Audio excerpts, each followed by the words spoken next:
Hi வணக்கம், நான் doctor Jhansi Shijo. So இன்றைக்கி அதிகமாக பாதிக்கப்படுற ஒரு சைலண்ட் டிசீஸ் என்ன அப்படின்னா ஃபேட்டி லிவர் அப்படின்னு சொல்லலாம். இப்போது ஃபேட்டி லிவர் அப்படின்னா என்ன? கல்லீரலில் கொழுப்பு அதிகமாக சேர்ந்துருக்கிறது. இது அறிகுறி இருக்குமா அப்படின்னு கேட்டால் மேக்ஸிமம் 90% மேலே நமக்கு அறிகுறியே தெரியாது, சைலண்டாக தான் இருக்கும். இந்த ஃபேட்டி லிவர் நம்ம சரி பண்ணலை அப்படின்னா நாளடைவில் இது லிவர் ஃபெயிலியர் வரதுக்கு அதிகமான சான்சஸ் இருக்குது. ஸோ இந்த லிவரோட வேலை என்ன அப்படின்னா, நம்ம லிவர் வந்துட்டு ஒரு டிடாக்ஸ் மிஷின் மாதிரி எல்லா கழிவுகளையும் வெளியேற்றிடும். இப்போ எப்போ கொழுப்பு நம்ம உடம்பு லிவரில் சேர ஆரம்பிக்குதோ அதை தான் நம்ம ஃபேட்டி லிவர் அப்படின்னு சொல்லுவோம். ஸோ இந்த வீடியோவில் ஃபேட்டி லிவருக்கான காரணங்களும் அதோட அறிகுறிகளும் எப்படி இருக்கும் அப்படின்னு இந்த வீடியோவில் கம்ப்ளீட்டாக பார்க்க போகிறோம். இப்போ நம்ம வீட்டில் 4 பேருக்கு ஸ்கேன் பார்த்தோம் அப்படின்னா கண்டிப்பாக ஒருத்தருங்களுக்காவது ஃபேட்டி லிவர் இருக்கும். காரணம் என்ன அப்படின்னா, முன்னாடியெல்லாம் ஆல்கஹால் எடுத்துக்கிட்டு இருந்தவங்களுக்கு மட்டும்தான் நமக்கு ஃபேட்டி லிவர் இருந்துச்சு. ஆனால் இப்போது அப்படி கிடையாது, அப்படியே மாறிடுச்சு நம்மளோட உணவு பழக்க முறையினால். அதோட ஃபஸ்ட்டு காரணம் என்னென்னா, நம்ம அதிகமான சர்க்கரை சேர்க்குறது. குறிப்பாக கூல்ட்ரிங்க், ஸ்வீட்ஸு, பேக்கரி ஐட்டம்ஸு அதிகமாக நம்ம சுகர் விரும்பி சாப்பிட்றவங்களுக்கு என்ன ஆகும் அப்படின்னா, நம்ம அந்த சுக்ரோஸ்லாம் உள்ளே போயிடுச்சு அப்படின்னா 50% குளுக்கோஸ், 50% ஃப்ரக்டோஸ். இந்த குளுக்கோஸை உடம்பு எடுத்துக்கும், இந்த ஃப்ரக்டோஸை கல்லீரலில் போயிட்டு அது கொழுப்பாக கன்வெர்ட் ஆகிரும். ஸோ அதனால தான் நிறைய பேருக்கு ஃபேட்டி லிவராக இருக்கட்டும், ட்ரைக்ளிசரைடு, கெட்ட கொழுப்பு அதிகம் வரதுக்கு ஒரு முக்கியமான காரணம் இந்த உணவு பழக்கம். ரெண்டாவது பார்த்தோன்னா ரீஃபைன்டு உணவுகள். அதாவது நம்ம பாலிஷ் பண்ணி வரக்கூடிய ஒயிட் ரைஸு, மைதா, பிரெட்டு, நூடுல்ஸ், இந்த உணவுகள் எல்லாமே நம்ம கண்டிப்பாக தவிர்க்கணும். அக்கேஷ்னலாக ஆசைக்கு எடுத்துக்கலாம், ரெகுலராக சாப்பிட்றத நம்ம ஸ்டாப் பண்ணணும். மூணாவது பார்த்தோன்னா ஃப்ரைடு ஃபுட்டு, ஜங்க் ஃபுட்டு. முக்கியமாக நம்ம ஃப்ரைடு ரீயூஸ் பண்ணியிருப்பாங்க, எண்ணெயை திரும்ப யூஸ் பண்ணும்போது அதனால ஃபேட்டி லிவர் வரதுக்கு அதிகமான சான்சஸ் இருக்குது. அதே மாதிரி ஜங்க் ஃபுட்ஸு, ஃபாஸ்ட் ஃபுட்டு, இதெல்லாமே நம்ம மேக்ஸிமம் அவாய்ட் பண்ணணும். நாலாவது பார்த்தோன்னா ஆல்கஹால் எடுக்கிறவங்களுக்கும் ஃபேட்டி லிவர் ரொம்ப காமனாக வரும். அஞ்சாவது பார்த்தோன்னா ஒழுங்காக தூங்காமல் இருக்கிறது, ரொம்ப லேட்டாக தூங்குறது.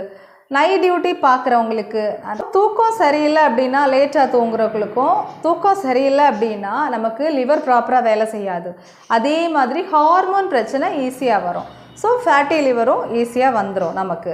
அடுத்தது நம்ம எக்ஸஸாக உட்காந்துக்கிட்டே வேலை பார்க்குறது. நம்மளோட ஒர்க் ஜாப் ரோலே உட்காந்துட்டு வேலை பார்க்குற மாதிரி இருக்கும். நிறைய பேர் அந்த ஒர்க் டென்ஷனில் எழும்பி நடக்கிறதோ, எழும்பி ஒரு தண்ணி குடிக்கிறதோ, எழும்பி ஒரு ரெஸ்ட் ரூம் போகிறத கூட மறந்துடுவாங்க. ஸோ உட்காந்துக்கிட்டே வேலை பார்க்குறதா இருக்கட்டும், உட்காந்துக்கிட்டே இருப்பாங்க. அவங்க ஒரு வாக்கிங் கூட ஒரு நாளைக்கு அரை மணி நேரம் போக மாட்டாங்க. உட்காந்துட்டு வேலை பார்க்குறவங்க அடிக்கடி ஒரு ரெஸ்ட்டு கொடுங்க. கண்டிப்பாக நீங்கள் டெய்லி கொஞ்சம் வாக்கிங் போகணும். ஏழாவது மெடிசின்ஸ் ரொம்ப சாப்பிடுவாங்க. எதுக்கெடுத்தாலும் வலி மாத்திரை, ஸ்டீராய்ட்ஸு, மெடிக்கேஷன்ஸ் நிறைய சாப்பிட்றவங்களுக்கும் டாக்டர்ஸ் ப்ரிஸ்கிரிப்ஷன் இல்லாமே நிறைய மெடிசின்ஸ் எடுத்துகிட்டு இருக்காங்க. இந்த வாட்டி எனக்கு சரியாயிடுச்சா, ஒரு டாக்டர்கிட்ட போனால் ஒரு வலி மாத்திரை கொடுத்துட்டாங்க அப்படின்னா அது ரிப்பீட்டாக எடுத்துகிட்டு இருப்பாங்க. டாக்டர்ஸ் சொல்லுவாங்க 2 நாள் மேலே எடுக்கக்கூடாது. அவங்களுக்கு பெயின் நல்லா இருந்துச்சா அடுத்த வாட்டி பெயின் வந்தாலும் அந்த வலி மாத்திரை எடுக்கிறது ரொம்ப தப்பு. 8வது யாருக்கெல்லாம் வரும் அப்படின்னா, தைராய்டு இருக்கவங்க, சுகர் இருக்கவங்க, பிசிஓடி பிரச்சனை இருக்கவங்க, வெயிட் அதிகமாக இருக்கவங்களுக்கும் இந்த பிரச்சனைகள் ஈஸியாக வரும். ஸோ இது ஆரம்பத்தில் நமக்கு அறிகுறி இருக்குமான்னு கேட்டால் இருக்கவே இருக்காது, சைலண்ட்டாக உள்ளே இருக்கும், வெளியே எதுவும் தெரியாது. சிலருக்கு பார்த்தோன்னா ரொம்ப சோர்வாக இருந்துகிட்ருப்பாங்க, அடிக்கடி சோர்வு இருக்கிறது. சிலருக்கு வயிற்றில் வலது பக்கத்தில் ஒரு கனமான உணர்வு இருக்கும். சிலருக்கு கேஸ் பிரச்சனை, பிளாட்டிங் மாதிரி பிரச்சனை. ஸோ வெளியே நிறைய பேர் வெயிட்டாக இருக்கவங்களுக்கும் மேக்ஸிமம் ஃபேட்டி லிவர் அதிகமாக இருக்கும். அது பார்த்தோன்னா தோலில் என்ன சேஞ்சஸ், ஸ்கின்னில் என்ன சேஞ்சஸ் தெரியும்னா, நிறைய பேருக்கு பார்த்தோன்னா கழுத்தை சுற்றி வந்துட்டு கருப்பாக இருக்கிறது. ரெண்டாவது நம்ம ஸ்கின்னு ரொம்ப டல்லாக இருக்கும். சிலருக்கு பார்த்தோன்னா நல்லா அடிக்கடி வேர்த்துட்டே இருக்கும். ஃபேட்டி லிவர் இருக்கவங்களுக்கு இந்த பிரச்சனைகள் அதிகமாக இருக்கிறதுக்கான வாய்ப்புகள் அதிகம். ஸோ அட்வான்ஸ்டு ஸ்டேஜ், ரொம்ப லிவர் ஃபெயிலியர் கிட்ட போகும்போது தான் வயிற்று வலி வர்றது, கால் வீக்கம் வர்றது, உடம்பு வாந்தி வந்துட்டே இருக்கிறது, சும்மா டயர்டாக இருந்துட்டு இருப்பாங்க, எழும்பி உட்கார முடியாது அவங்களால. ஸோ இதெல்லாமே லாஸ்ட் ஸ்டேஜ், அட்வான்ஸ்டு ஸ்டேஜில் தான் இருக்கும். ஸோ இப்போ ஒரு ஃபேட்டி லிவர் அப்படி நீங்கள் பார்த்துக்கிட்டீங்க அப்படின்னா, ஏதாவது ஒரு நோய்களுக்கு நீங்கள் ஸ்கேன் பார்த்துருப்பீங்க, ஃபேட்டி லிவர் இருக்கும்.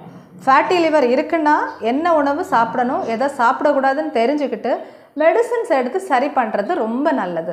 இப்போது ஹோமியோபதியிலலாம் ரொம்ப அருமையான மெடிசன் இருக்குது, ஃபேட்டி லிவரை சூப்பராக சரி பண்ணலாம். ஆனால் நீங்கள் இது பிரச்சனை இல்லையே, இதனால் எனக்கு எந்த தொந்தரவும் இல்லையே அப்படின்னு சொல்லிட்டு ஃபேட்டி லிவரை இக்னோர் பண்ணக்கூடாது. இதனால் நிறைய பிரச்சனைகள், காம்ப்ளிகேஷன் வந்துட்டு வரதுக்கான அதிகமான சான்சஸ் இருக்குது. ஸோ இது லிவர் ஃபெயிலியர் வர அளவுக்கு நம்ம வந்துட்டு கண்டுக்காமல் விடக்கூடிய விஷயம் கிடையாது. இது சைலண்ட்டாக நம்ம கல்லீரலை பாதிக்கக்கூடிய பிரச்சனை. ஸோ இந்த வீடியோ உங்களுக்கு யூஸ்ஃபுல்லாக இருக்கும் அப்படின்னு நம்புகிறேன். ரொம்ப நன்றி.